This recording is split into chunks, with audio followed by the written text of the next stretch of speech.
Добрый вечер, Михаил Михайлович, дорогие друзья. Разрешите поздравить вас с открытием информационной системы «Спортивный резерв региона». Да.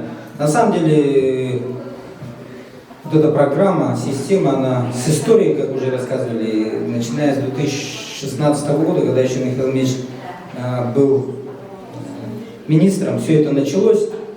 Потом я был министром, продолжалось, потом Григорьев Иннокентий Юрьевич продолжал. И вот сейчас Леонид Николаевич, министр имеет свойство меняться, благодаря работникам, те, которые, вот как Аграфена Львовна, которые с 2016 года все это вели и в конце концов до ума довели. И вот сегодня, спустя 7 лет, я повторюсь, мы наконец-то запускаем эту систему. Я хотел прежде всего выразить слова благодарности Аграфене Львовне, потому что она со своими работниками проделала огромную работу.